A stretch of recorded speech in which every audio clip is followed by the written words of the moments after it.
You already know who it is. It's your boy.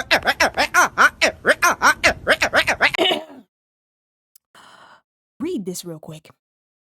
Does your brain feel like it's melting yet? Because mine already has.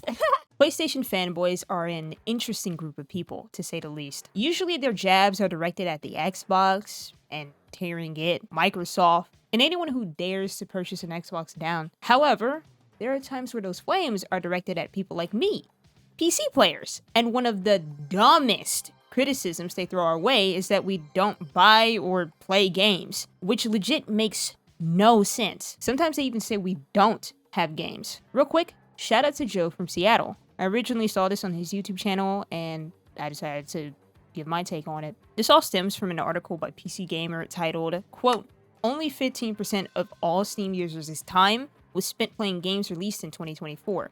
That only being there makes it seem like it's such a minuscule amount." So upon reading this article, you will find that in 2023, that 15% was at 9%, and then 17% in 2022. Furthermore, it states in the previous paragraph, it shows that Steam users spent just 15% of their total playing time in games that launched in 2024.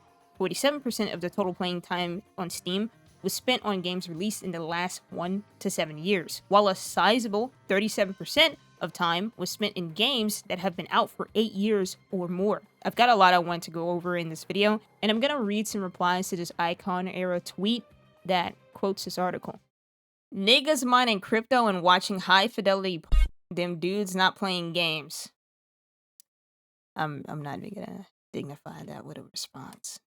Fuck did I just read? "All them $5,000 PCs with fancy lights for cap. Who in the flying is spending $5,000 on their PC?" I'm gonna be honest, genuinely most PC players are spending like anywhere from like $500 to like $1,000 on their builds. If you're building like a $5,000 PC build, I'm going to assume that you're not going to be gaming. Even people who buy like high-end builds are spending like $2,000. $1,000 you can build something like pretty solid for that. $2,000 like that's like high end. Like you don't even need to spend $2,000 to have a high end build. This is also going to be something that you will see consistently with PlayStation players. They'll say that we spend $5,000, thousands of dollars on our PC builds. Hide the money, y'all. There's poor people around. With your broke ass. And then in the same breath, they'll say some shit like, we're broke. We don't even need to spend like $1,000 to match that PS5. It will cost more, of course, because a PC can do more. The remaining 85% of the time, they spent review bombing Helldivers 2. Honestly, it deserved it, okay? Region locking players because you want PSN to have more users is ridiculous. What is it, like 190 countries and regions that just like cannot play the PlayStation or PlayStation games? The problem with Helldivers is that it didn't have a PSN requirement. Like, stop. The game did have a PSN requirement, but it wasn't enforced yet. So the game was still available as long as you had a Steam account. And people were purchasing and playing the game from countries that don't have PSN access. And then when they started to enforce the PSN requirement, then it essentially disabled the game for millions of players. Continue. Yikes! God. They play no games. LOL. I thought it was only the Xbox community. Yeah, we certainly play no games. That's totally why Sony keeps trying to release their games onto PC, because we don't play any games over here. So there's no business to be had, no money to be made, and that's exactly why Sony keeps releasing their games over here.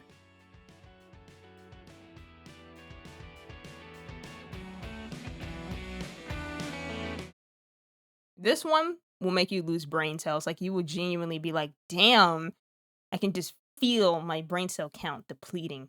Yup, makes perfect sense. Most PC gamers are extremely poor and they can't afford to buy current releases. See what I'm talking about? I thought we were dropping $5,000. Now we're poor. Like, what is happening? And they can't afford to buy current releases, nor do the vast majority of them have hardware that can even run games from this decade. This is literally a bait account. Like it's a bait. This is bait. Oh my god. You win this time. Okay, you win this team. This is good bait. Steam gamers are exactly like welfare pass gamers. We love classism. A plague on this industry. This motherfucker here got 81 likes. Jesus.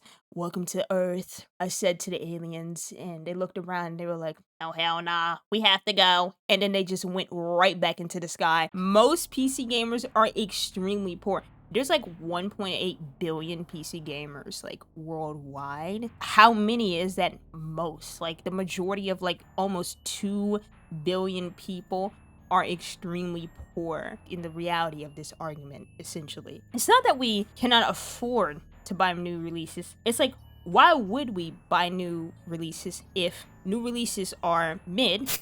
I'm tired, but I think this needs to be said. I don't think every game that has released in 2024 has been mid, and it's obvious that a lot of PC players don't think that. However, why would I try to get the newest releases of 2024 when I'm still playing and enjoying my games that are from 2023 and 2 and so on? Earlier in the video, I was literally playing Bully, and Bully is, oh my god, that game dropped in 2006. The game is like 19 years old, and it still holds up to this day. 2024 releases just aren't everything, plain and simple. All right, continue. And new releases want to charge us $70 to not even run. These games are like, here's what you need. A 9950X, a 4090 Ti Super. I know it don't exist, but you need that shit.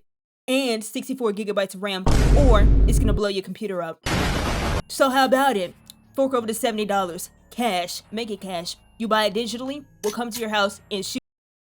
Good evening, individuals. Okay, so what we got here is we got some graphical settings. I'm going to unlock the frame rate because that's what you do usually when you're benchmarking it. I'm also going to do Control-Shift-O because I have an AMD card, so I can just see the on-screen display here. This is the settings we're rocking with right here, all right? We have it set to 4K cinematic resolution, no ray tracing. Not everybody runs their game with ray tracing, and it's a 6700. What the hell you think it's going to do to it? Image quality, 100% rendering mode, max anti-aliasing, okay, FXAA plus TAA. We're under high texture quality preset with freaking anisotropic. Is that what it's called? Anisotropic filtering, max out X16, mesh quality high, everything just cranked up max. And then I got volumetric lighting turned down. This is just a preference thing. Putting it on max, like, it will tell you like, hey yo, this is gonna blow your game up if you turn it on max. I'm sure like on certain scenes it looks great, but I just do not care for this setting. Lens flares, as you can see here, motion blur, bloom, lens flares, motion blur, lens distortion, depth of field, all that is turned off because fuck all those settings. Resource intense lighting quality and effects quality as well, like turned on as well. So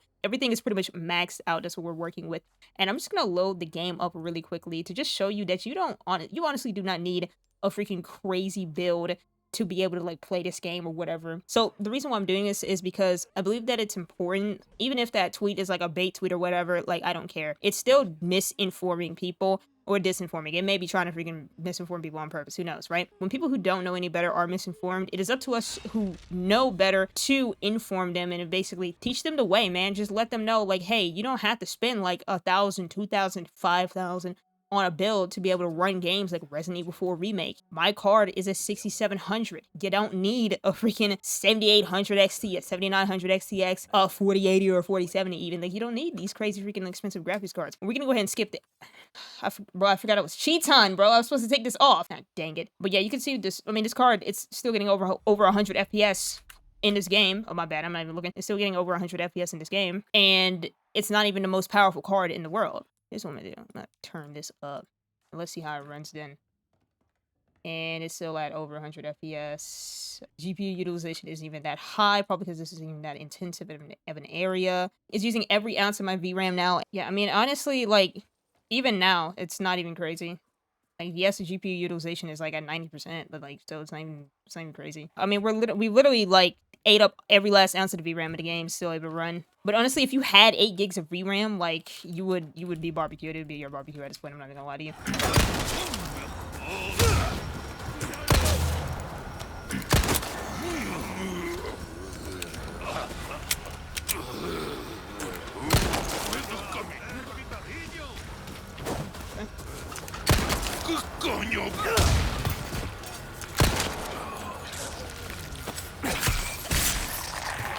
So regardless, like, even though it's like just it's drained my GPU, it's still running completely fine. So I don't know what they're talking about, individuals. Okay, continue. You know what actually is a plague on this industry, though? People like this person. People who genuinely think like this. People who aren't baiting. I don't know, like, a PlayStation game gets released on PC, instead of them being like, oh, that's great. Y'all get to play Peak. Y'all get to play what we bought our entire console for. No.